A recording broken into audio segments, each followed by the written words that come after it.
We were looking at Shove and Lingfield. Well, I just finished with my observations on Right. Shove and Lingfield. Just one question on that, if I may. Going to Lord Justice Mummery at paragraph 5, page 482 of our bundle. He says the court doesn't have to resort too much to stomach approach. And he says, and he puts these in quotes, the business use test and the premises test laid down in the cases are a sound legal foundation. The premises test, as I read it, is the test that Mr. Justice Hoffman formulated in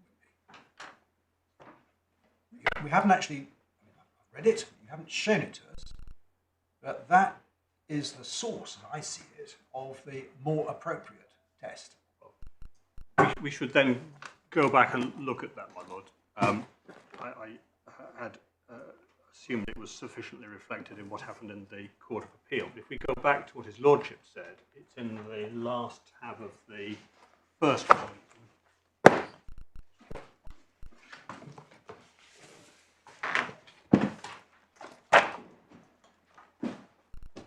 it should be tab 23.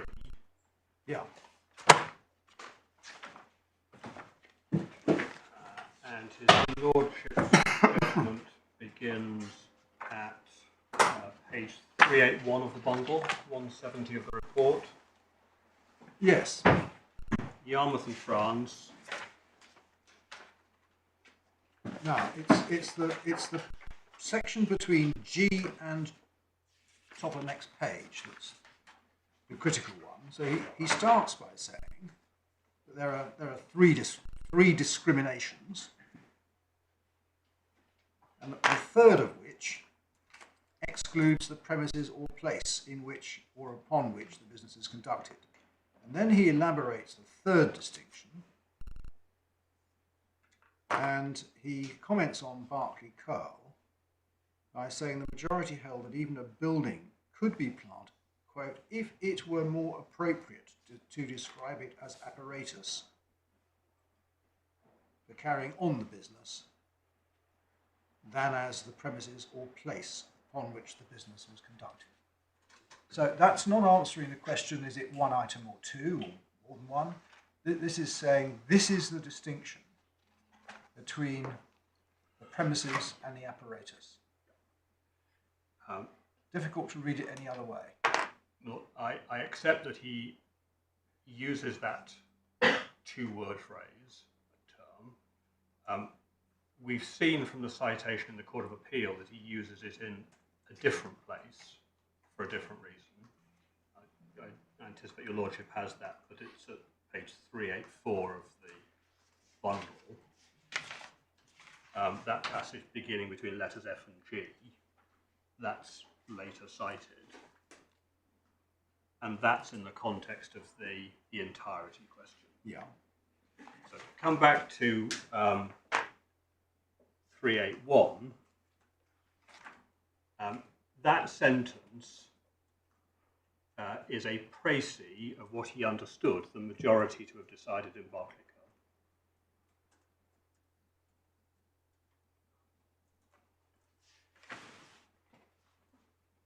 Yeah. And then what he says at 382B, between B and C, under the third distinction, an item used in carrying on the business is excluded if such use is as the premises or place upon which the business is conducted, and he called that the premises test. So this is an elaboration of what he has said on the previous page. But taking that in stages, the second passage your lordship has taken me to is, I say, consistent with what I'm calling the orthodoxy. It's consistent with the majority. His expression of the premises test, which Lord Justice Mummery and Shove and Lingfield says it's a legal test, not a question of does it look a bit rich. He is saying there it is excluded if such use is as the premises, i.e. and no more. Now, The fact that it may have a business use is not good enough, because we know there are two business uses, only one of which is any good to you as a claimant of allowances. So there is nothing in that passage between B and C that is inconsistent with the analysis I've offered to the court this morning. To go back to the preceding page, he does say that the majority in Barclay Curl had decided that an item could be plant, so a structure could be plant, if it was more appropriate to describe it as apparatus for carrying on the business. That's not what the majority has said. That's not how the majority put the test. It's not even how the minority addressed the issue. It forms no part of the ratio of any of the speeches in Barclay Curl. It's his lordship's précis or a summary, but it doesn't actually reflect what was decided in Barclay Curl.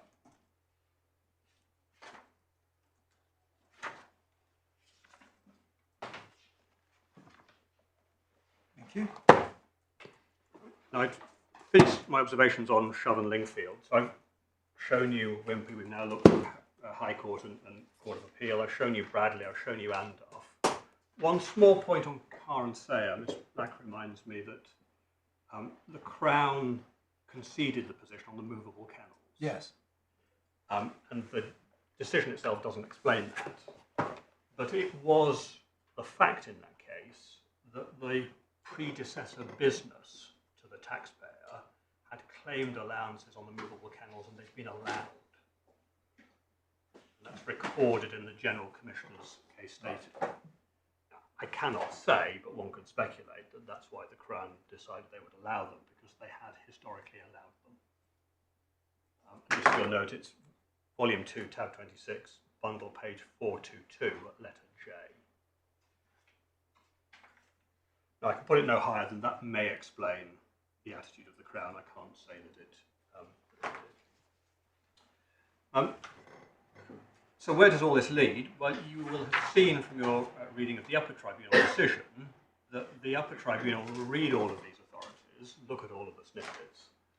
They then draw principles together in their paragraph 54, and it may help just to turn this up. I say that their summary of the relevant principles in paragraph 54 is wrong,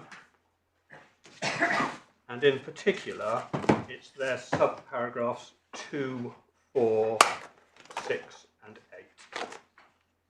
It's the core bundle, tab 6, page 77 onwards, and paragraph 54 is at page 89. Yeah.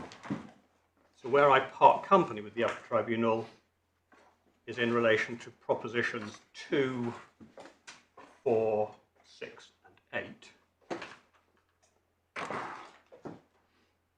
And that is their use of the language of more appropriate to describe. But they compound what I say as an error further on in their decision in an important, significantly important way. If we look on at their paragraph 76, which is at page 96, they reiterate that in their view the relevant test is whether the item was more appropriately described as apparatus. So that seems to be a question of description, or appearance, or impression, although we know that this is not a matter of impression. So I criticise it for all of those reasons as well. But then in 77, in an attempt to justify what the first tier had done, applying a different test, they say, well, in substance, the first tier did what we think is right. And then 4 lines down, their judgment, that was consistent with it considering which function was more appropriate. That notion of the more appropriate function is repeated in 79, it follows that although we might have expressed the question in terms of which function was more appropriate, there was no error of law in relation to the way the FTT directed itself. Now, there is a difference between asking is it more appropriate to describe something as A or B, and a test which asks which is the more appropriate function. One's a test of description or appearance, the other one is a test of the function of the item. And of course, if the test is what is the more appropriate function, how do you decide? Is it the predominant function? Is it the economically or commercially more significant function? How do you go about deciding that? So those two, even in the upper tribunal, they put it two different ways. And they're doing it, I suspect, in order to justify their conclusion that the first tier arrived at the same conclusion in substance. And it didn't. So drawing the threads together on ground one, we say there's a process error here. It doesn't get me home, but it's important. The upper tribunal should have said the first tier applied the wrong test. What, and then remade the decision? And then remade the decision. That's why it doesn't get me home. And they should have recognised that the first tier applied the wrong test.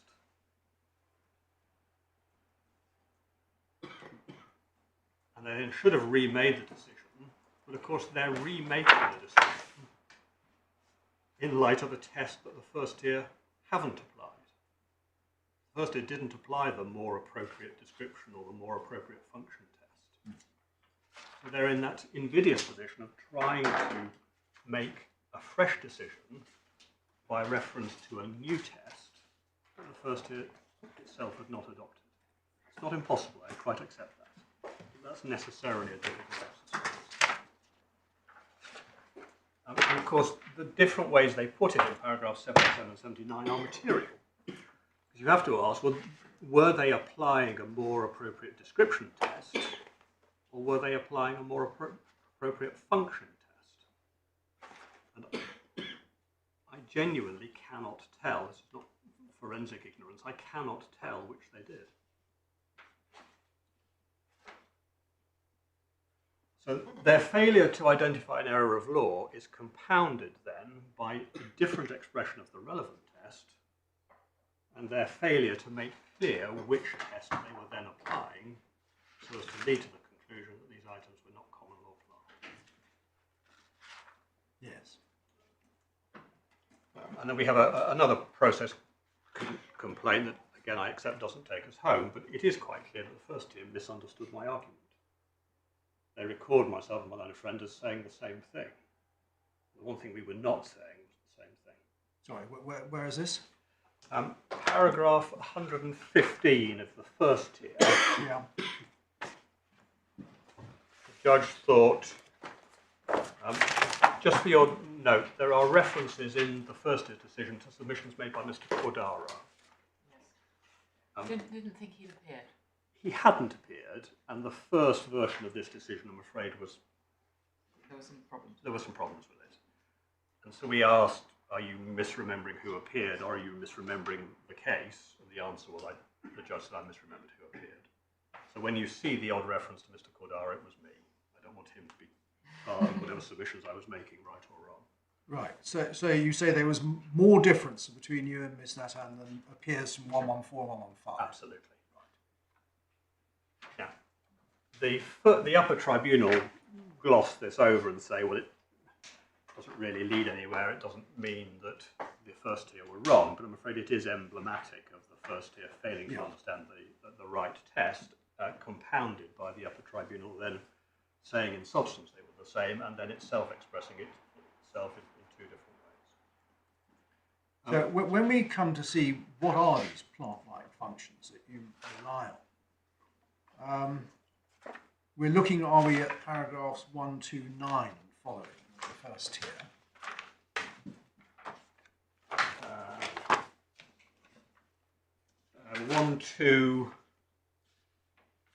1 to 6 onwards. Yes, well that's your comparison with the water tower and the silo. And the silos, yes. And what Judge Mosedale says is that you weren't arguing the function of fast cycle storage was plant-like.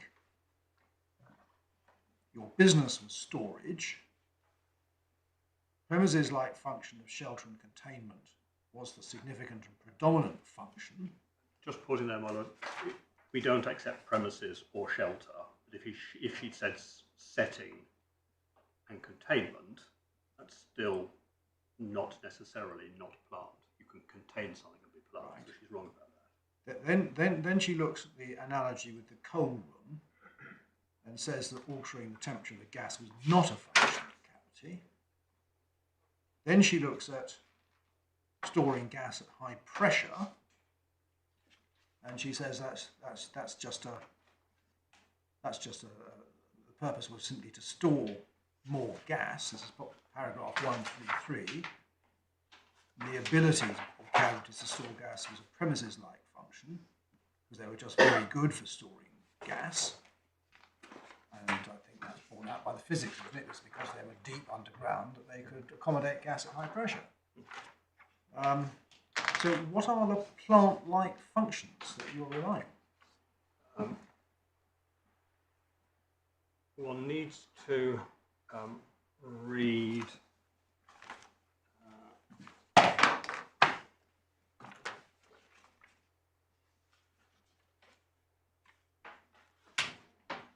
I have some observations to make about the way she understood the Schofield decision. I'll come back to that in a moment.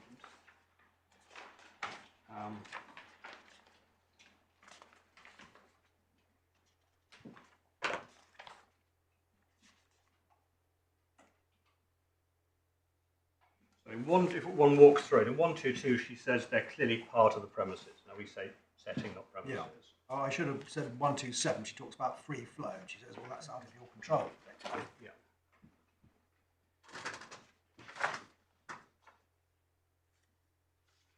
So in 127, she said in 127 first sentence, a plant-like function does not necessarily make premises plant, but that's the mistake of law, we say. And she says it's a matter of degree, we say that's wrong. I'm prepared to accept that the cavities did have a plant-like function similar to that of a pump compressor in the manner of construction. And that's the point, that once you have the cavities, you hold gas at pressure, you are able to store gas at pressure and then take it off the NTS or put it back on again. Doesn't seem any obvious difference between that and the planteria. Once you've built the planteria, you can store plants in the right atmosphere. Once you've constructed the cavities, you are able to store gas at a high temperature. And when conditions are right, which are not in your control, gas can move in or out. But to answer that model, if one thinks of a metal-made tank above ground, which is plant, so it's accepted that tanks can be plant. Commissioners have never said that storage of gas above ground is not plant. Indeed, there's hundreds of millions of pounds have been spent on the basis that it is plant and allowances claimed and accepted. If you accept that storing gas in a tank above ground is plant, there is an apparatus function, the item you use to store the gas is part of the means by which you carry on your business, then there is no relevant difference of principle if the tank, or here the cavity, is underground. One thinks, I'm not sure it's in operation anymore, it may well now be flats, but the gasometer at the Oval Cricket Ground, been there for 100 and odd years. That's a tank that moves up and down according to the level of gas, no doubt first put in for town gas. That's an item of plant. And all we have here, albeit in, I accept, unusual circumstances, is a cavity, a container that's created underground that performs the same function and has many of the same attributes, though not all of the same. Equally, we say it is capable of being plant, and the First-tier Tribunal accepted that we have a plant-like function. That was not appealed. If she were wrong about that, you didn't need to debate predominant function. No, I follow that. It's just I'm having some little difficulty understanding what the plant-like function is.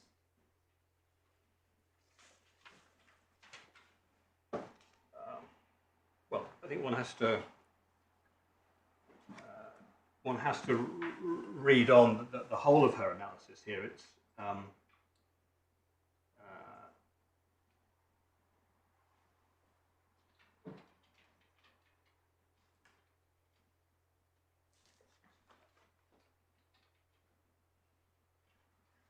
well, she accepts her paragraph 132.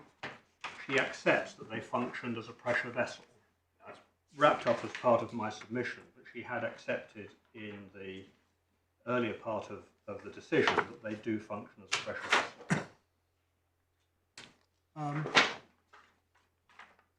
I had read that last sentence as being your submission rather than her conclusion. She then comments on that at 133. And doesn't accept it at 4. Well, 134. No, the submission is, therefore, because they function as a pressure vessel, therefore they have a plant-like function. Yes, and she says no, she doesn't agree with that. The ability of the cavities to store gas at high pressure, she says in the next paragraph, was a premises-like function. Because it meant the cavities were just very good premises for storing gas. But she had accepted, I now can't immediately see the reference, she had accepted that they functioned as pressure vessels.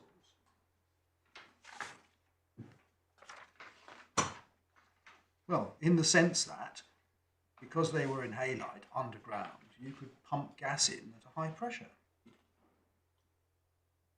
That's not a pressure vessel in the sense that it is itself exerting pressure on the gas.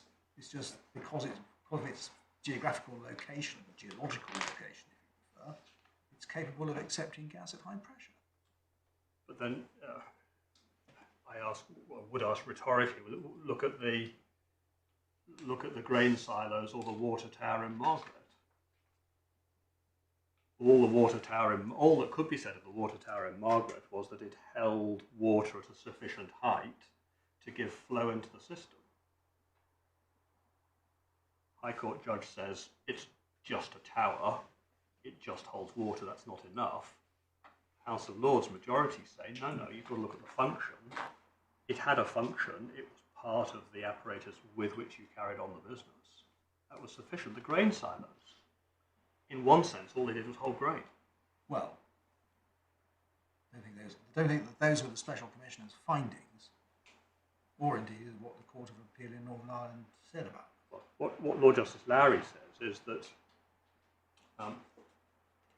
he concludes, for the reasons that we've looked at, that the silos themselves had a plant-like function, notwithstanding that it might be said they're merely the setting in that they hold the grain, because they were part of the ability of the business to import, store and sell grain. And one of the criticisms we make of what the first tier did with Schofield is the judge proceeds on the basis that all you're really doing is storing for some period gas between buying it and selling it. And she correctly records that one of these companies stored gas that belonged to another EDF Group company. One of these companies was storing its own gas. But that was exactly the same trade as in Schofield, because as I identified for the court when we looked at it, Schofield, the Hall business, was in part storing pro tem its own grain, and in part pro tem storing grain that it had already sold to somebody else. Yes. So there's no relevant difference. And we know in Schofield that you paid more if you hadn't collected your grain after 7 days. The way it was set up, 7 days you paid a certain price, if it went beyond 7 days you paid a higher price. Now, these cavities are set up to fast cycle gas. Now, fast cycle here is over a number of days, but the expectation is you can entirely empty it or entirely fill it in less than 15 days. So there's no relevant difference. It was something that was used as part of the storage business in just the same way as the grain silos were in Schofield. So it is here common ground that these cavities have a plant-like function. The decisions against us would have been radically different if the judge had not found that. It's never appealed. The first-tier judge said, well, I think the predominant function is X rather than Y. But on your argument, the finding that the cavities had a plant-like function, that's game over, isn't it? For HMR, I mean, isn't that the end of it on your analysis? On the common law, yes. Yeah, on common law. Yes. Yeah. Don't need to go any further because that's all you really need to show, isn't it? Yes. Because the law, the case law up to this point, I say, so is entirely consistent with that. But just picking away at that a little bit, so it doesn't even matter how small a plant-like function it may be compared to an otherwise apparatus-like function. You don't do fact and degree. You don't compare which predominates, which is subdominant. You just say if it's got a bit of plant-like function, you're into plant. That's where you are. End of. Once you have to decide the logically prior question, what's the entity I'm going to test? Okay. Once you've done that, Yeah. Okay. your chosen entity, if it has some plant-like function, some apparatus function, then I pass. Not some substantial or a reason, nothing like that. No. It's just No. some. It's Any. some. Anything at all will do. Quote. Any, yes, any will do. Not merely, not simply. Anything at all. And that is a consistent theme through the authorities, certainly from Barclay Curl onwards, but you can even see it in the earlier ones. Yeah. Now, if I'm wrong about that, then I go no further. If I'm right about that, then I've still got to deal with the various statutory hurdles put in my place. Right.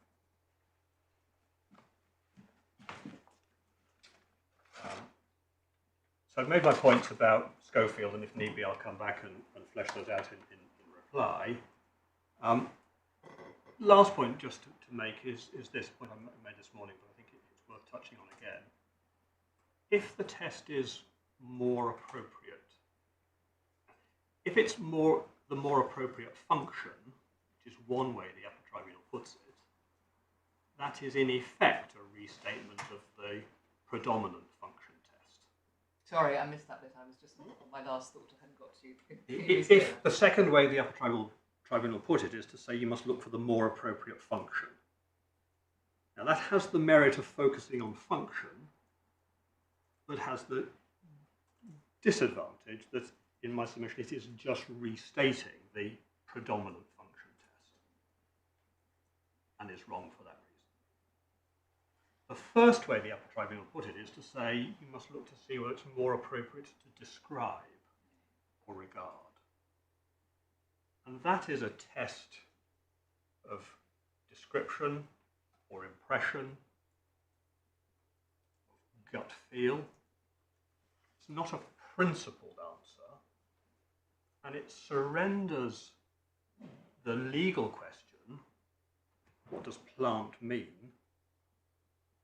It surrenders that legal question to, in effect, a factual question. It's always just a matter of fact and degree.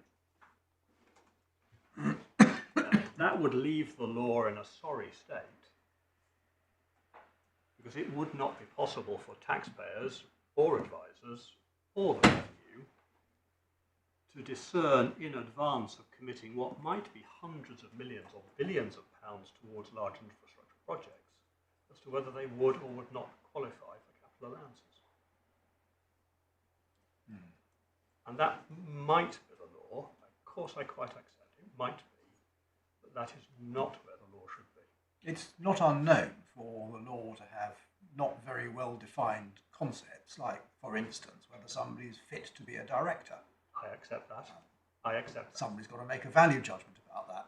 So, I accept that. But it is acutely difficult in this particular circumstance, where you might be a business that might commit several billion pounds worth of expenditure, where your advisors say the ultimate test is what does a judge think it is more appropriate to describe this as. And I would say with respect that that's just a hopeless place for the law to be. So we don't accept it as a matter of principle or as a sensible policy, nor do we say it's borne out by the authorities. So that's all I would say on ground one. I think you now wish to hear from a learned friend. Yes. No, thank you. Thank you very much, Mr. Speaker. Yes. I just have a moment to set up. So let me just do some putting away of files. I no doubt will be getting them out again shortly. Absolutely.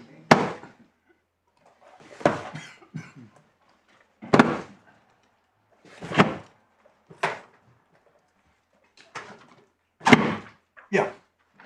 My lord, my lady, my learned friend's principal objection to the decisions below is that he says that they are ill-founded, that they aren't founded on any support from the earlier cases.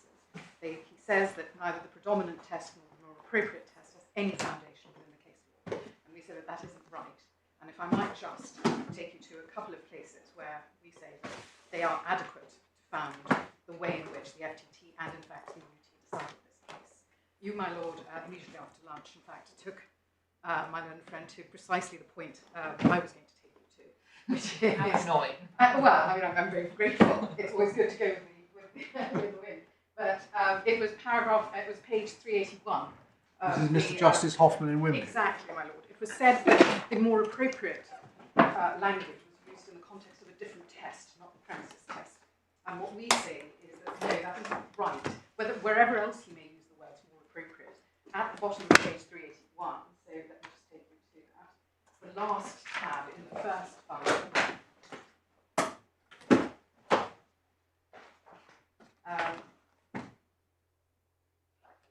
Where he says absolutely clearly, at the bottom of page 381, so if you turn to page 170, having gone through the distinctions which you might have took my learned friend through, just after mentioning Barclay Curl, but the majority held that even a building or a structure, in that case a dry dock, could be plant if it was more appropriate to describe it as apparatus for carrying on the business or employed in the business than as premises or place in which or upon which the business was conducted. Is that an accurate summary of how the majority put it? Yes. I had a quick look after that was signed after that. I couldn't see, for my part, anything like that phrase being used in any of the speeches of the majority. Speeches of the majority. My lord, if I might take you to Barclay Curl itself, and that's behind tab 14 of the first bundle of authorities. And the passage, I think what I would like to be able to do, as my own friend said, that is a précis of the Barclay Curl majority decision. So what Lord Reeve was doing was saying, let's look at what it is this does. It holds it takes the ship out of the water and it allows the work to be carried on the underside of the ship. Those are the two operations. In relation to that, the dry dock performs a function as apparatus. It could also be said to be premises, because it is the place at which the activity is carried on, i.e. the ship repair activity. But both aspects are necessary in order for it to be able to do that. And that is what is being summarised by Mr. Justice Hoffman then was at page 381. Well, if we look at the bottom of 740 in Lord Reed's speech. Exactly, my lord, and that is where I was going to take you. You have seen my Sorry. No, I'm very grateful. No. The point is simply this, that undoubtedly this concrete dock is a structure, and then he carries on, and then the bit just around that, I do not say that every structure which fulfills the function of plant must be regarded as plant. And that, of course, begs the question, well, let me finish that sentence, but I think that would be, one would have to find a good reason for excluding such a structure. And so the point is this, that there is, when looking at what it is something does, you have to evaluate what function it performs. Then, looking at all the functions it performs, you then determine the role it plays within the business. Now, that process of analysis we say, is one of determining the activity and then working out how is it best described in the business. I suppose you say that if Mr. Peacock's submission is right, then Lord Reed could not have said, I do not say that every structure which fulfills the function of plant must be regarded as plant, because Mr. Peacock's submission is, well, if it fulfills the function of plant, yes, it must be regarded as plant. Exactly, my lord. And what you will not find in any of the cases to which my learned friend took you, or in the, and maybe to one or two of which I might trespass on over and take you, is that they stop at the very first plant-like function that they find. None of the cases do that. And we say they could very easily have done so, but it was a much simpler activity altogether. They find the one thing they need to find, that particular needle in that particular haystack, and say, well, that's enough. It doesn't matter how minor, Well, doesn't matter how peripheral. one of us put this to Mr. Peacock this morning, that his case, if any iota of plant-like feature makes it plant, comes within the definition of plant, that's it. That isn't what Lord Reed is saying. But why is Lord Reed saying more appropriate? Where does Mr. Justice Hoffman get that from in that passage in Lord Reed, or anywhere else in Lord Reed?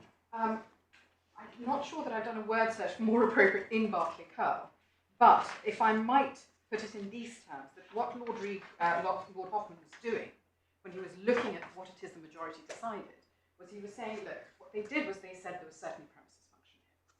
But they also found that there was a plant-like function, because there was a vice-like activity, drew the matter, lead the ship out of the water, it did something. The question is, which of those two, one might say predominates, one might say is, it's both are obviously business use, but business use is what?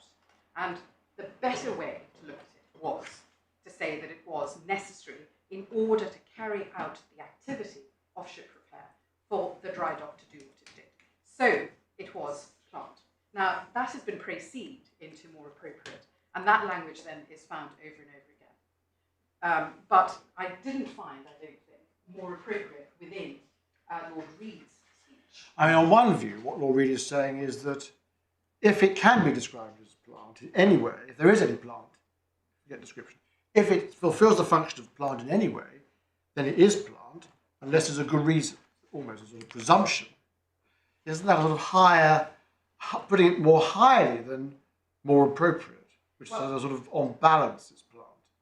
What I would say tendency. is that, forgive me for speaking, No. The some good reason, and we would say the some good reason is that it's actually acting as premises, or it's acting as in some way that is non-business. It's something that takes it away from a plant-like function. So when he talks about structure in this paragraph, isn't he also talking about buildings as well? I mean, because buildings or structure. Well, in the first sentence, and then he just uses structure for the rest of that. I'd read that as being shorthand for buildings or structure.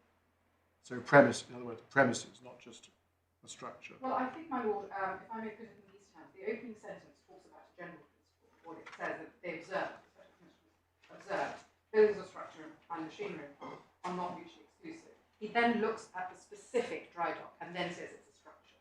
So that's what follows. Undoubtedly, this concrete dry dock is a structure. So that's when he starts talking about the dry dock and is it a structure. I don't think we need to go into, certainly for the purposes of the cavities case, whether or not we need to worry about buildings. Nobody's arguing that this is a building per se. What we are saying is that it's premises. It is the place that holds the gas. It is the place that if it didn't hold the gas, they would have no gas to store. They couldn't arbitrage it, nor could they get any money from it, depending on whether you're looking at the EDF appellant or the CCS1 appellant. But the distinction between building and structure is not, we say, something that is necessary for purposes of this case. I mean, it seems to me there are arguably four ways it's being put, which have a different, depending which applies, different numbers of cases will fall in with the difference. The highest is anything with the way Mr. Peacock puts it, anything that has any possible function as a plant attaches allowances. And then the way Lord Reed puts it, if it has the function of a plant, then it is a plant unless there's a good reason for excluding it. That's slightly a slightly lower standard, then predominantly, and then more appropriately. So there are four. It seems to me that My at the Lord, moment it seems I'm to me there are grateful. four different ways of putting it. I'm grateful for that. What we are absolutely clear about is that my learned friend's submission can't stand consistently with this case. Your point is, whichever of the other three is right, his is unsupported by authority. Absolutely. And what we say is that what the courts clearly do is carry out an evaluative exercise, and that an evaluative exercise is necessary is obvious when one thinks about a particular item being used in a particular business. One needs to know exactly how that item is being used, what function, if I may put it in those terms. The difficulty in this area is, of course, that the same words are being used for different reasons. But if I might just sort of break it down into what is the activity that is carried out within the business by this particular item, and looking at the various activities that are carried out by the particular item in that particular business, standing back, which is it? What is the role it performs? And that requires an evaluation. And that, we say, requires deciding when is it enough for it to be plant, or when is it enough for it to be premises. And that can be cast in terms of more appropriate or predominant, but ultimately, or more accurate or reasonably. Those are all words we find in various cases, and I'm very happy to give you references to those, but I'm sure you've got them already. But the courts are all very clear that what they do is they carry out a preliminary analysis to work out exactly what it is that this item does, and then stand back and say, well, is this plant in the light of that? Is it performing the role of plant in the business? I think you see a little bit of that in Lord Guest at 746G Exactly. in Berkeley Curl. He says that in order to decide whether something is apparatus, it's obvious an inquiry has to be made as to what operation it performs. Functional test is therefore essential, at any rate, as a preliminary. Exactly. And if Mr. Peacock's right, it's not a preliminary, it's the test. Exactly, my lord, and it can't be consistent with that, with anything that is said in Berkeley Curl by the majority of Berkeley Curl. What we would say, my lord, is that the language that has developed has consistently developed as a result of Mr. Justice Hoffman in Wimpy, but it is founded in the précis, and we say it's an accurate précis of Berkeley Curl.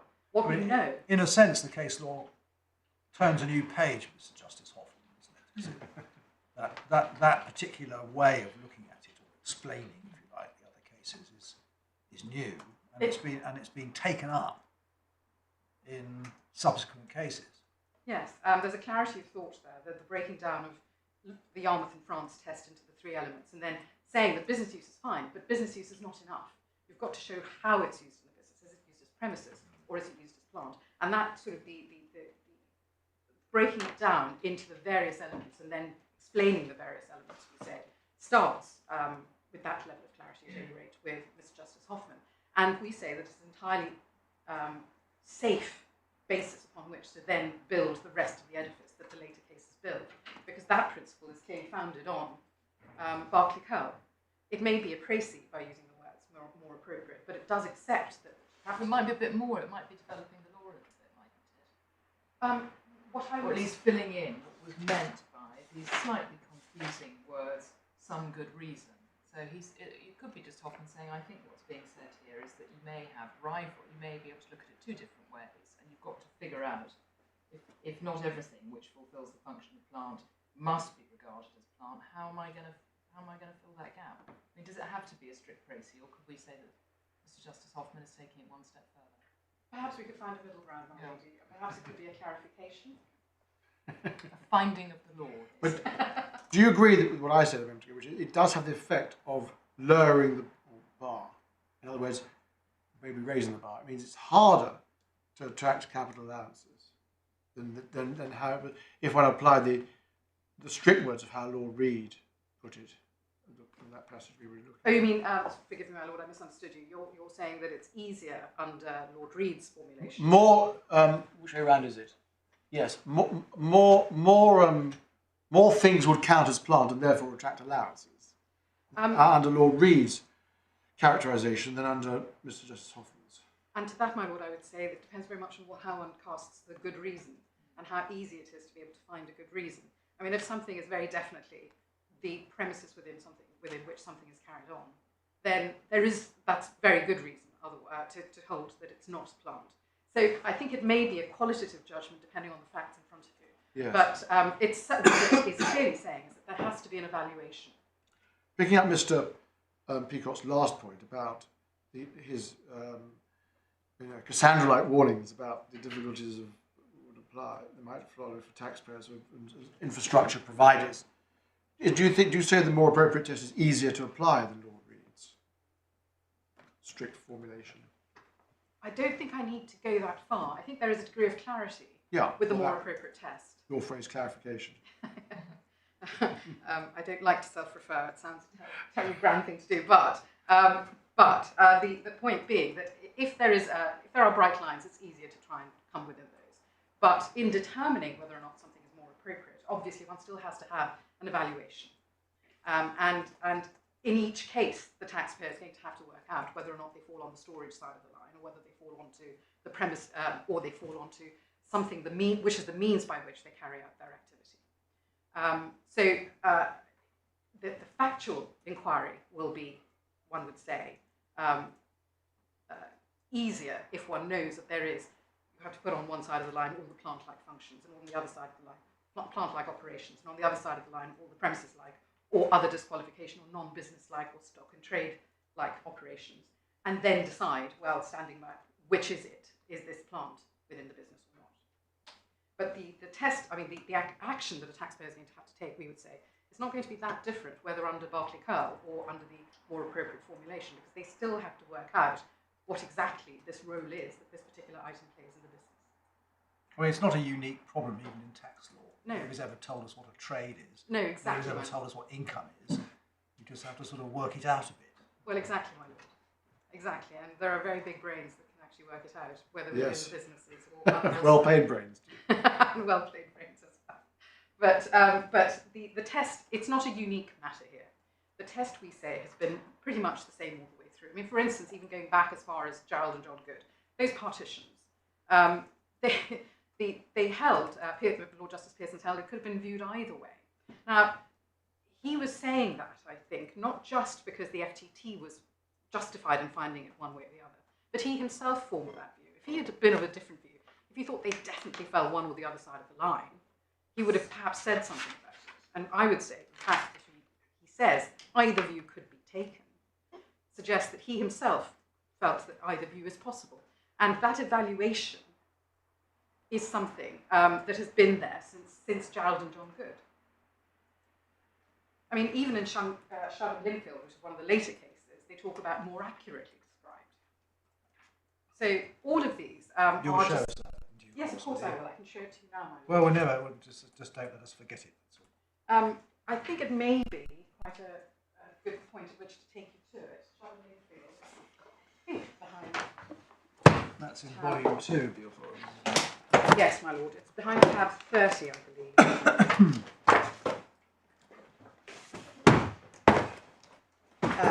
So that, of course, was the all-weather racetrack. And it's paragraph 23, my lord, PDF 486, page 486, internal page 811. 23. Yes, my lord. It is more accurate to describe them as a place or premises or part of a premises. Yeah. And then, of course, there's Gray and Seymour, which is the garden plant area, which I know you might be very familiar, which talks about can reasonably be described. And if I could just take you to that, which is tab 27.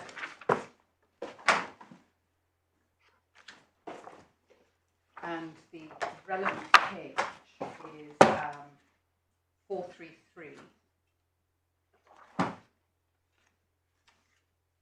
Just between G and H. The essential question here. Page 433, between G and H.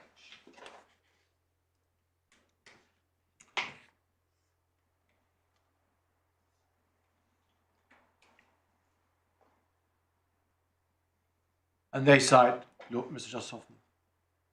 Yes, my lord.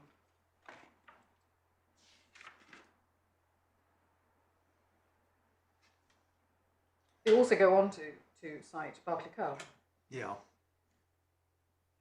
within that But paragraph. in a sense, the trouble with formulating it in that way is it doesn't answer the question, what if it can be reasonably be described as either?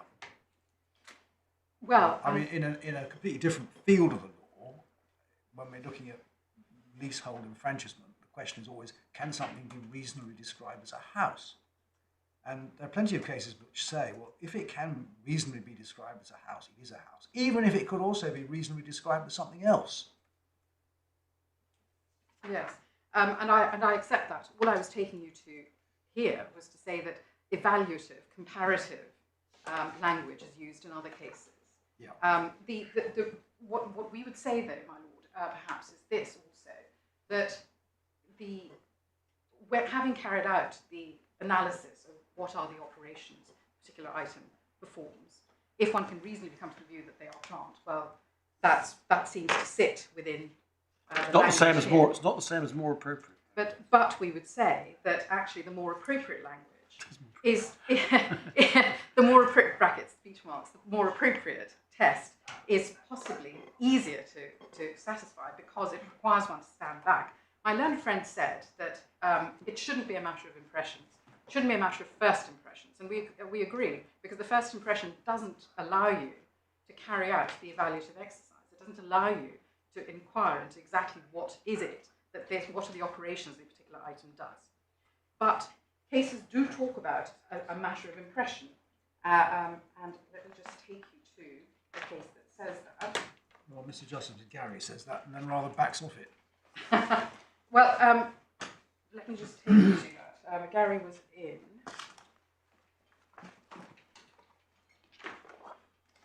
The caravan one. Yes. Cook and Beach Station, which is behind. 18. Tab 18. Thank you, my lord. So, page 300. In terms of page 166, tab 18, the first bundle. He says to some extent the matter must be one of impression, though it's important that impression should not be untutored. And he then goes on to say, and then he looks at the entirety of the activities that are taken on there and forms a view. And we say that this is different to the sort of first impression, first blush, the language to which my learned friend took you earlier. Nobody's saying you have to make a spot decision the moment you see something. What you're required to do is to carry out the analysis. And in fact, that is the sort of analysis that the FTT at 127, that was criticised by my learned friend, is carrying out. The FTT is asking, well, okay, I'm prepared to accept, for the purposes of argument, that there may be a plant-like function here. But that doesn't necessarily mean that it is more appropriate or that the role that this item plays within the... Why is more appropriate easier to apply than reasonably? I mean, there may be many cases in which it's obviously got an element of plant, but trying to say whether it's more like plant than premises may be quite a difficult analysis. Maybe not in this case.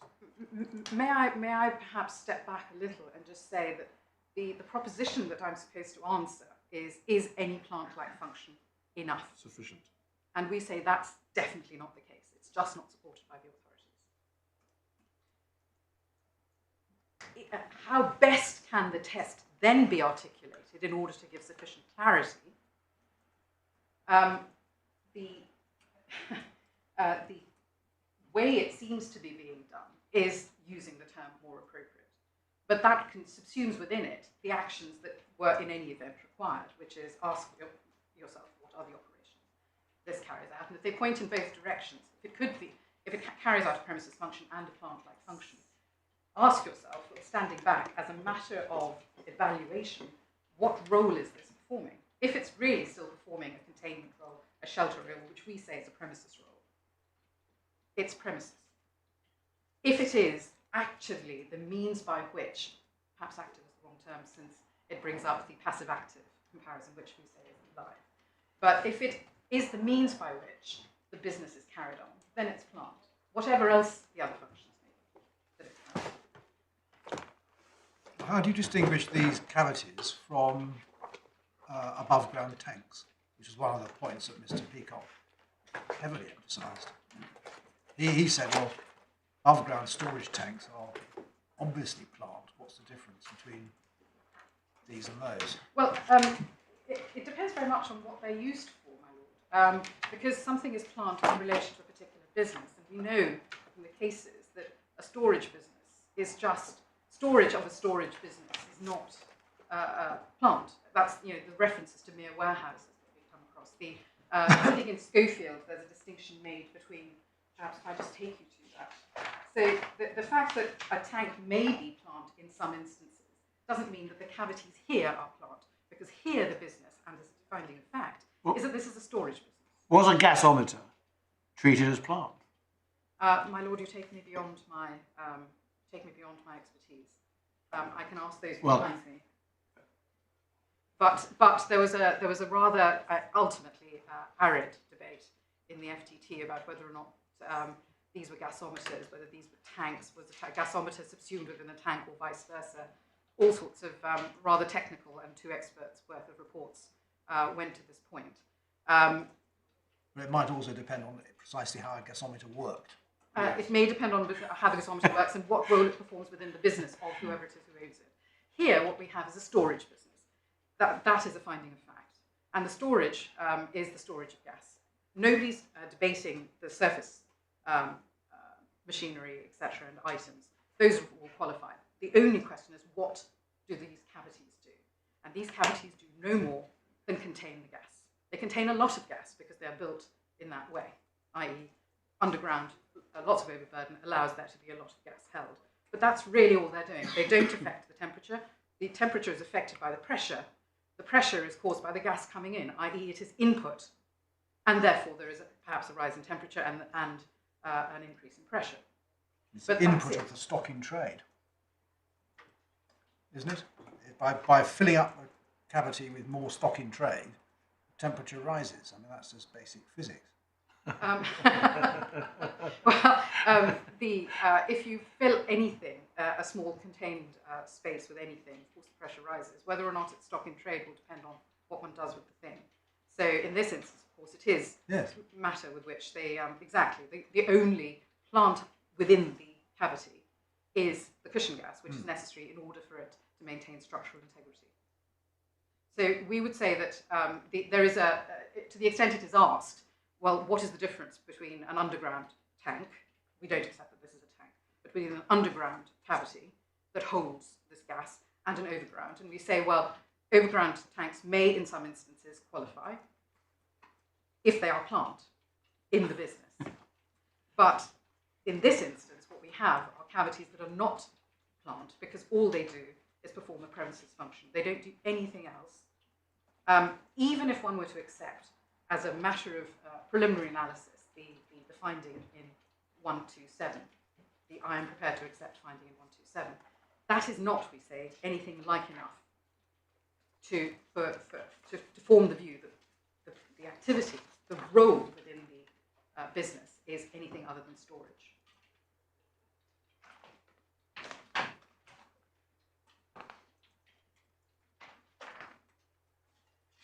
And to just make good the point that cases generally hold that storage is not enough. But essentially you say that one's got to take a realistic view of the facts. And if plant-like functions are really so insignificant as they were in the Schofield case, storage was trifling according to the commissioners in that case, you're really concentrating on what is the real role of this thing. Yes. I am nervous of bringing Ramsey language into something that is non-avoidance. But the evaluation that is required requires one to take wake up and smell the roses sort of analysis, which is, yes, this does this one thing. It may be a pressure vessel, but in fact, what it's really doing is holding gas in a gas storage business. And the evaluation of whether something is plant can only be undertaken, we would submit, and that's how the cases have reviewed it, on the basis that you look at the item and you look at the business within which the item is used, and then decide, in relation to both of those, whether it's performing a role of premises or plant, or stock in trade, or has some non-business purpose, non-business role. Yeah. So I would be nervous of accepting or importing the words realistic view of the facts into the analysis here. I think what one needs to do is evaluate sensibly, in the light of the initial analysis that is undertaken of the operations, what role the item actually performs in the business.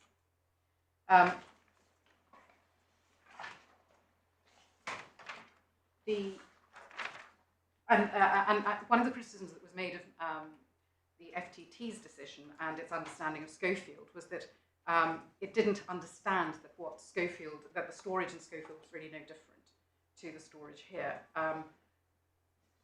What we say is that in that case, they were grain importers. That was their business. And all that was necessary was for the grain to be held pending quick discharge to their customers. If there was a period of time when they were holding somebody else's grain before sending it on, it was still only for the purposes of importing and providing it to those customers. In this instance, what we have is a gas storage enterprise. It's a business that carries that on. That is its fact. In that context, all it is doing is being a mere warehouse. It is being, one might say, I wouldn't want to use the word, well, it is holding what it can turn to account, whether by way of fees from those who put the gas in, or arbitrage for its own sake.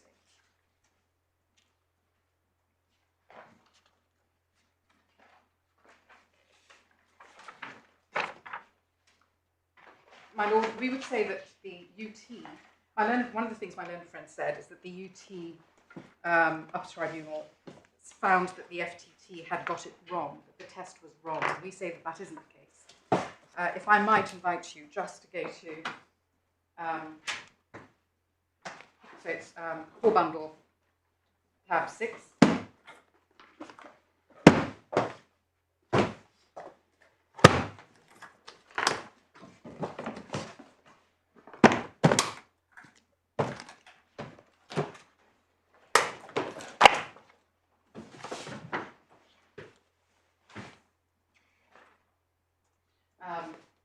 Page 95, paragraph 70 and 71.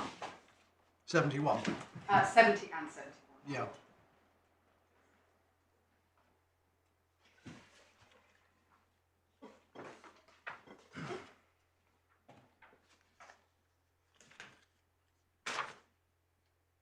So they don't say that the FTT's got it wrong. They say that the terminology might be interesting, but it's in line. The approach is in line with earlier cases, and that's repeated. Paragraph 78, bottom of page 96, over to page 97.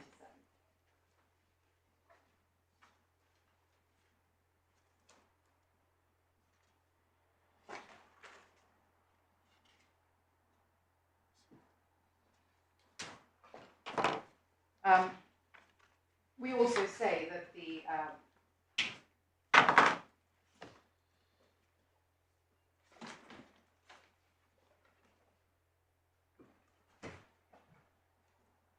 forgive me, my lord, I'm just trying to. So many of the points I have now covered in relation to this ground.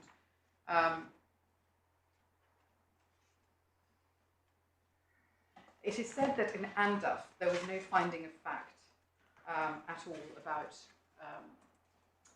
any plant-like function, and we would submit that that's not quite right. If I might just invite you to go to Anduf, which is in the second bundle of authorities, so the Walsh case.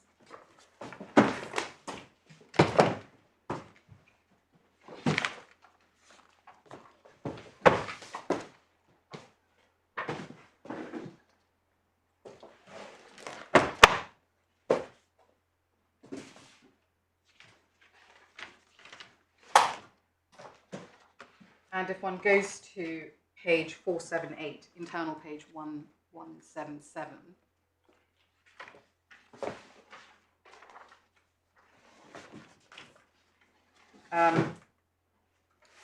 my learned friend took you to this already, but what one finds there is that there's the analysis both of the whole site, whether or not it's plant, versus wash hall, whether or not it's plant.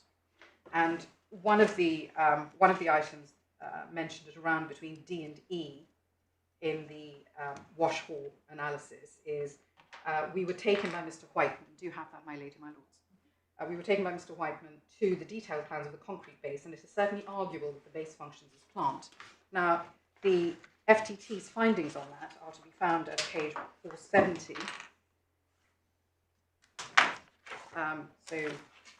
Internal page 1169.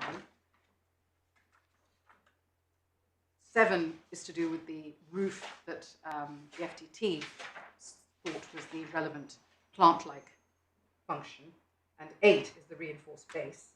The reinforced base of the wash hall incorporates water tanks, ducts for drainage, for water circulation, and for electricity, and accommodates bases for the steel supports of the roof and for the first horizontal brush. So that's the finding there, and that is what they say. It's arguable that it functions as plant because of the recycling, the water action that it carries out, but that still wasn't enough in Anduf for it to take it over the line into plant, because ultimately both the wash hall, if viewed on its own, and for the entire site were only used as the place within which the car washing activity was carried on.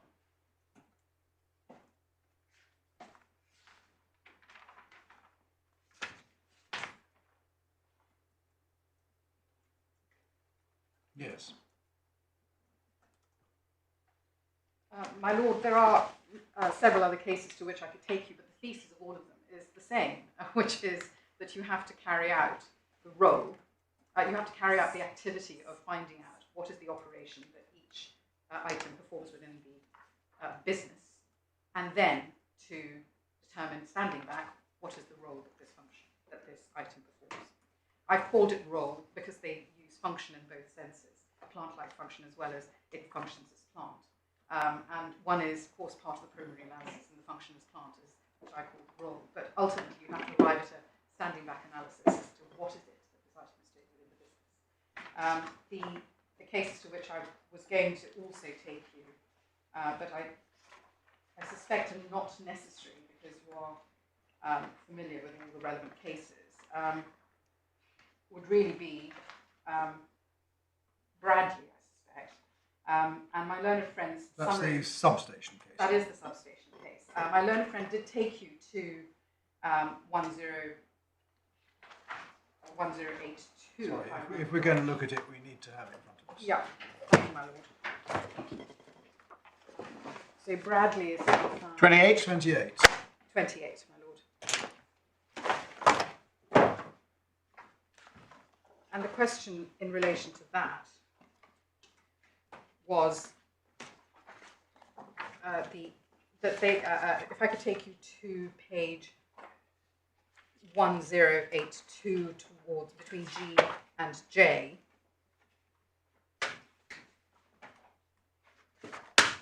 (1082) at Between G and J, my lord, G in and concluding that it was more appropriate to describe the structure as apparatus, etc. In fact, I might just invite you to read to the bottom of that page. yeah. Well, they didn't say what the Well, exactly. plant-like function was. Exactly. The commissioner confused specific design, special design, with a plant-like function. One might say, by looking at the case in its entirety. But ultimately, all this did was house.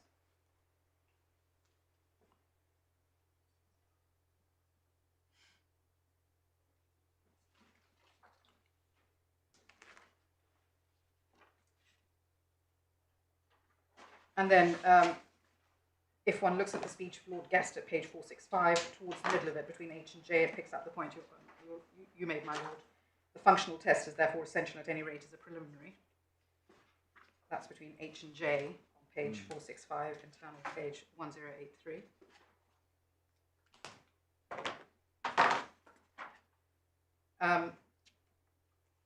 And then over the page, he reiterates, in my judgment, this is between F and G, in my judgment, the Special Commissioner failed to ask himself what plant-like function the structure as an entity performed in London Electricity's trading activity.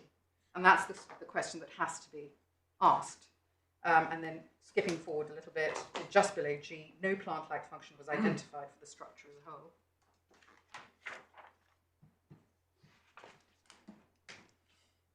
And that sealed that claim's fate. And if I might just ask you to revisit Carr and Sayer, which is the kennels case, and I cannot give you any greater clarity on why the movable kennels were considered acceptable as plant, but not the permanent structures. I'm afraid I can't take you any further on that one. But if I could just ask you to look at the principles to which my learned friend took you, so that's behind tab 26.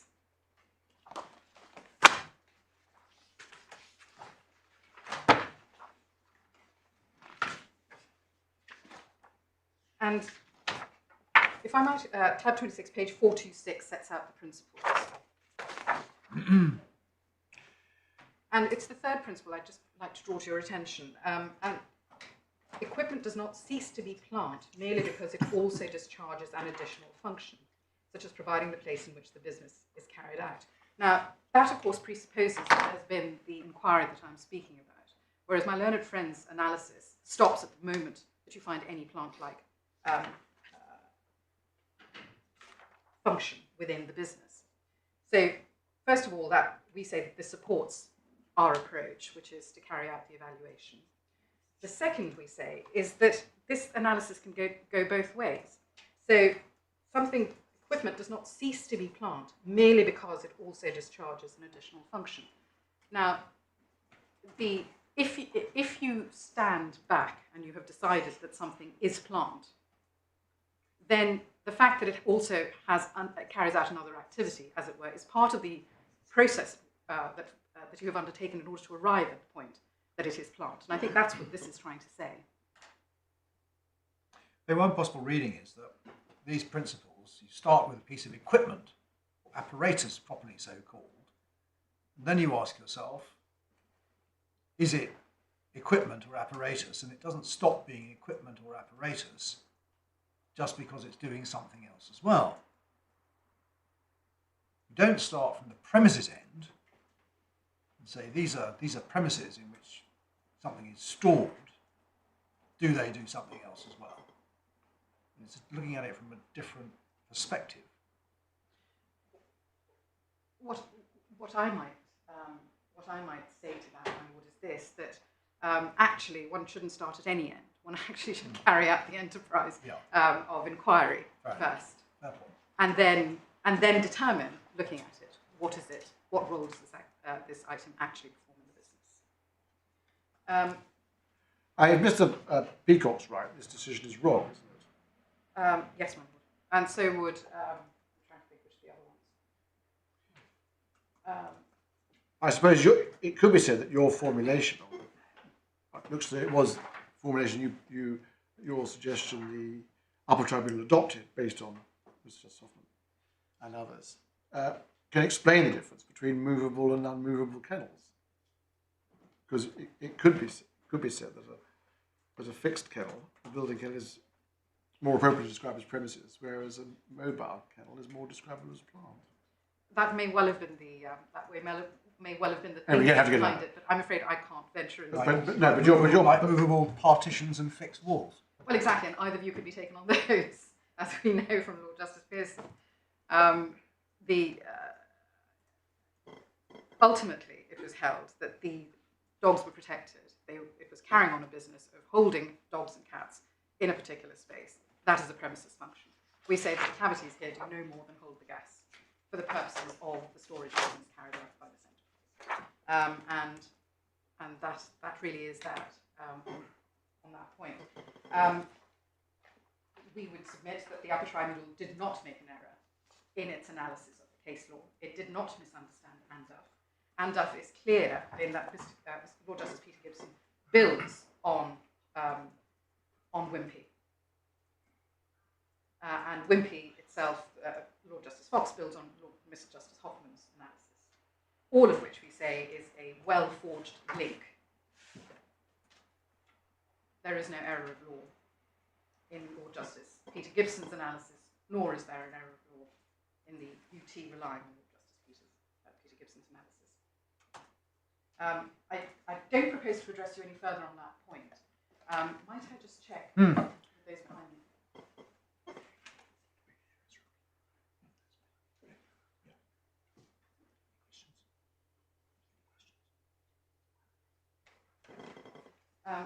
Those behind me have very helpfully handed out the fact that in the statutory lists, List C does allow tanks. Sorry, in the statutory list. List C, Section 23, Yeah. List C, does in fact allow tanks, but it draws Storage tanks. storage tanks.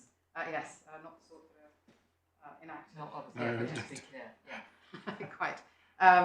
But what we say, and this was one of the arguments early on, both in SSE and in this case, in the FTT, was which way round do you look at allowances? Do you start with the common law of plant first, or do you go straight to the exclusions and savings? And our thesis on this side of the room was, well, why go through the pain and suffering of working out whether something is plant if it's actually excluded? It's excluded. But if it's but if it is saved, then you have to ask yourself whether it's plant. So the fact that something is on list C, and you haven't undertaken the initial analysis on whether or not it's plant, you still have to undertake the analysis on whether or not it's plant. Well, it seems to be common ground, unless I've misunderstood, that we should decide whether the UT were right or wrong in holding that these cavities were not plant. If they were right in so holding, then we need not go on to consider the other issues, as the UT did not. If, on the other hand, they were wrong, then we would go on to consider the other issues. Absolutely, my lord. The question was only at which stage of the analysis do you undertake the inquiry on the common law of plant? And here we've done it first. Yes. And if you find that the upper tribunal... And I don't think Mr. Peacock disputes that, that order of batting, as it were. Exactly.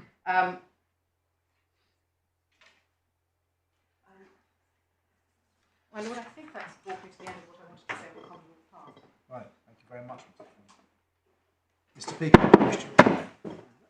Just a few short points. Picking up that last point first, it is common ground between the parties and was below that the purpose of List C, we haven't looked at yet, was to preserve those items that either the courts or the commissioners had regarded as plant.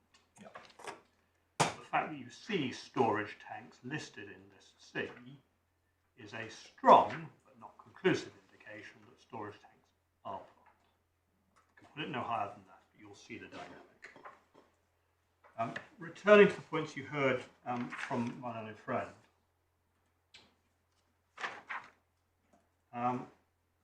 she said a couple of times that the items we're here concerned with are premises. Well, they're not. The case against us ought to be setting. They're not premises. There's no element of shelter. The cavities are either setting or not, but not premises.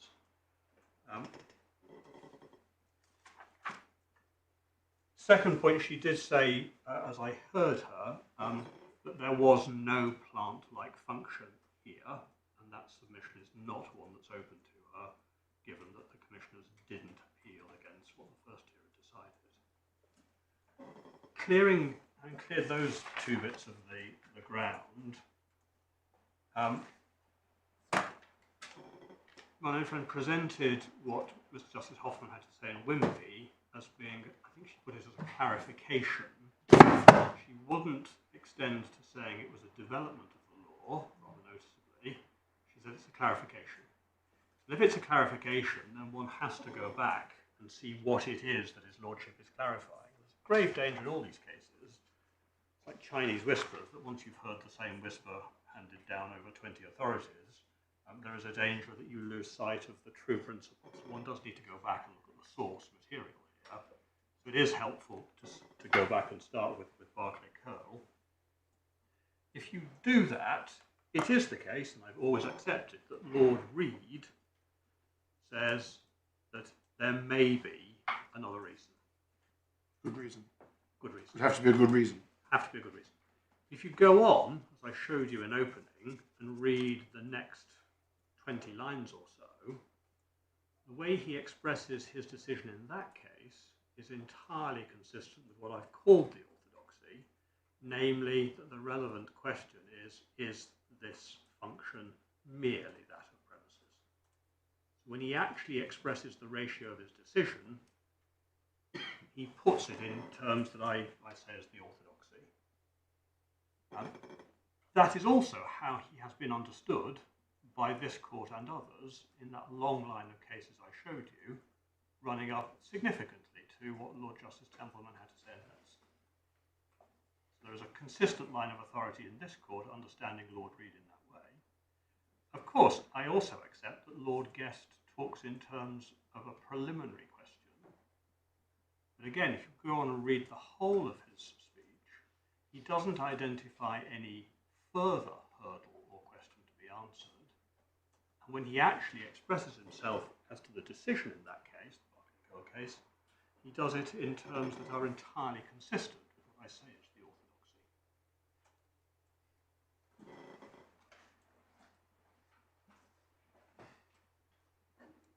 Having made those points, my learned friend showed you a passage we hadn't seen before in the Gray's case, the Planteria.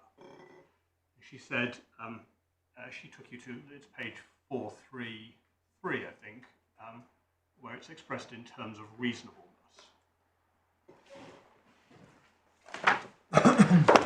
Should be volume 2, tab 27. Yeah. I think she said 433, whether it, letter G. 433 G to J. Yeah, it can reasonably be called apparatus as opposed to. Yeah. Now, the reason for that expression, once one reads the whole authority, is the general commissioners in that case had decided that it was plant. Mm. So if you're an appellate court, you either have to find that the fact-finding tribunal have misdirected themselves in law, or you've got to conclude in Edwards and Bairstow style that they've arrived at a conclusion that was not open to them. So what the court is saying there is the essential question is whether it was reasonably open to the general commissioners to decide that this was apparatus. But they're not there purporting to set out some new or different test. Well, then We can't tell, can we, from the report what legal test the commissioners applied. We know what the result was.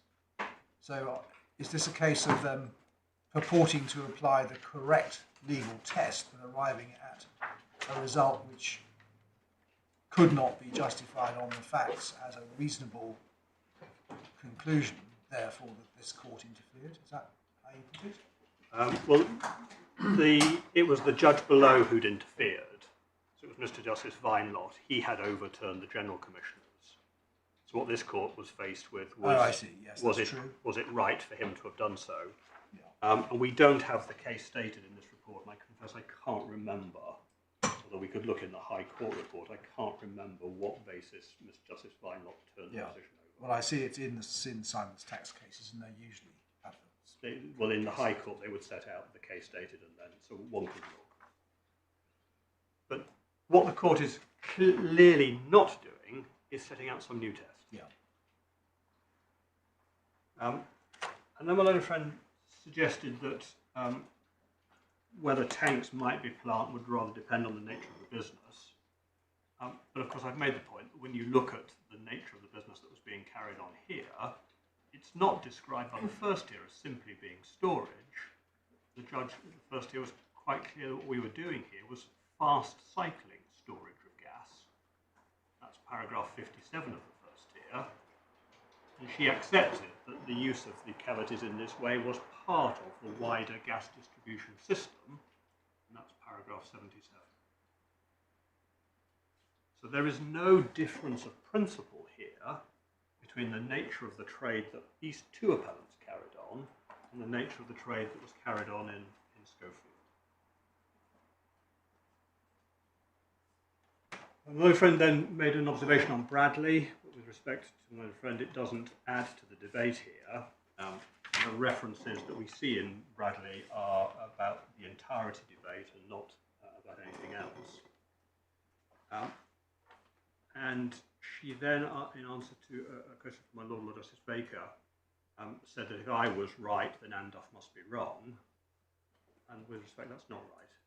If you read Andulph, what the court does in Andulph is to identify that the test is one of, is it merely premises, and then to apply that test by saying, as regards the taxpayer's primary case, the whole site, well, that was just the setting. If you look at the whole site, it's just the setting. If you then look at the wash house, looking at the wash house as a single item or a single unit, that again has no plant function itself. So the actual decision in Andulph is an application of what I say is the orthodoxy. It's certainly not the case that Andulph would be wrong if I were right. But I suppose really what you say about Andulph is that what the court was doing was refusing to treat the entire site, or indeed the wash house, as a single item of plant. It doesn't preclude there being plant within the site, or indeed within the wash house. Presumably there were rollers and things that moved up and down the car and whatever it was that washed the car, which would, on any view, have been plant. It's not a case we've looked at in detail, but I anticipate that the court has seen it. But the Wangaratta case, the Australian case that's cited... Is that the dye house The case? dye house. Yeah. What the judge in Australia decided was that there was an integral whole. Yeah. And everything was needed in order to disperse the noxious vapours and stop horrible spills and the rest of it. And all of that inside the outer skin was plant. What wasn't plant was the outer skin, which didn't qualify. Yeah. Everything on the inside did, and that was an example of a court deciding, well, the item I'll test is everything inside the skin, and then concluding that that was plant. And that sort of exercise is what's going on in Andulph. Yeah. My friend, in answer to my Lord's observation, well, can't you start with kit and ask, does it have any premises function? And your Lordship perhaps didn't answer, complete the thought, but it might have all, can't you start with structure and ask then the other way around, does it have any apparatus function? My friend said, no, that you can't start at either end. That is something we agree about. One can't start with a presumption and then test the opposite. What one's got to do is identify what function or functions is played by the item without any predisposition as to how you might calculate the capital allowance. So what we are left with is the only reference to more appropriate as a test outside of the entirety question. The only reference is Mr. Justice Hoffman in Whipple. That is said by the commissioners to be a clarification of what is found in Berkeley Curl, and it is not found in Berkeley Curl. Sorry, say that again, because I didn't hear it. The only It's not a clarification because... It's not a clarification of Berkeley Curl because it is not found in Berkeley Curl.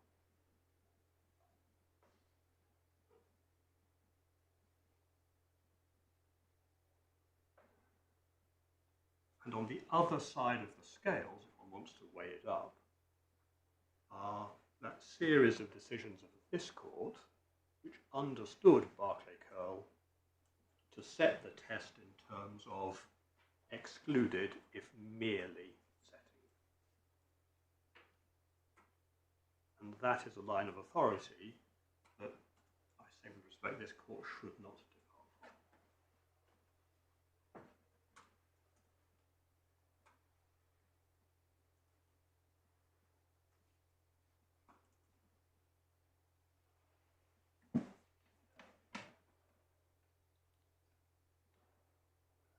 unless I can help the court further, those are my submissions in reply. Thank you very much, Mr. Peacock. Right, well, we will retire for a few moments just to see where we go from here. So don't go away, preferably don't leave the courtroom, and we'll be back shortly.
rise.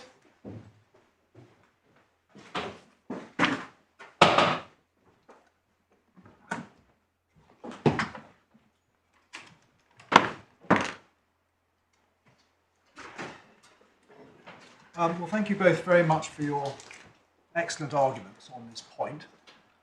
We do not need to hear argument on the remaining points in the appeal. We will therefore in due course dismiss the appeal for reasons to be given in writing. Thank you all very much.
Yeah.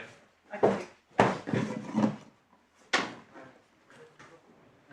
It's very kind of you, thanks, sir. Bye. Oh, thank you.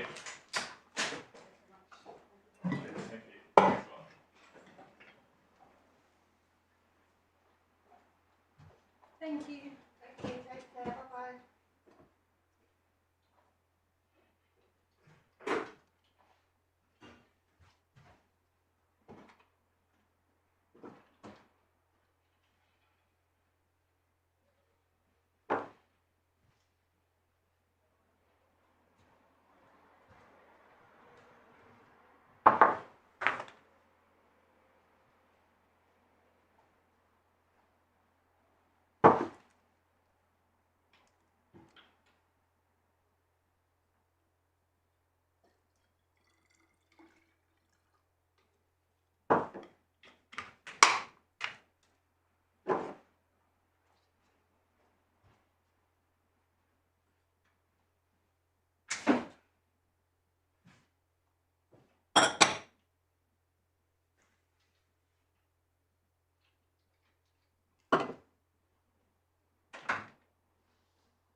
Ripped your jacket where? Can it be repaired or is it mashed up?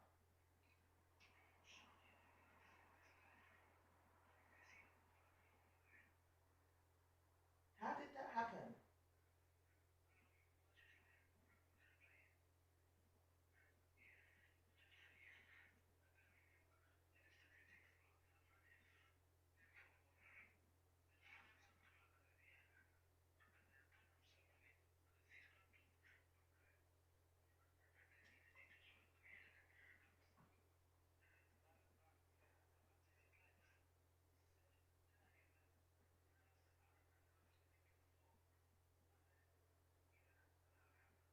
And you swung into the floor and then what? Did he get a detention? So when you swung into the floor, what did he do? What friend is this?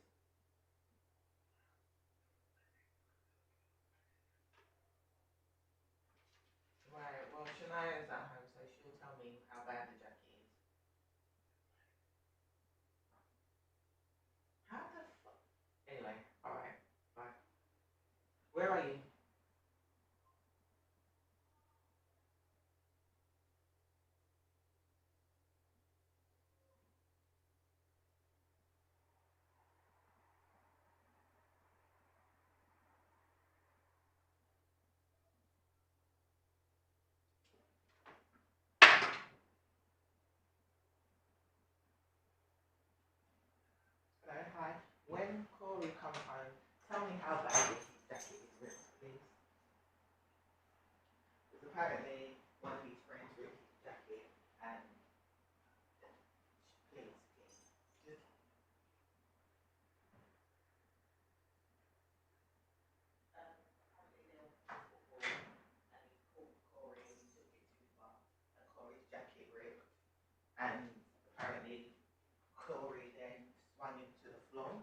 But can you just tell me how bad the jacket is, please?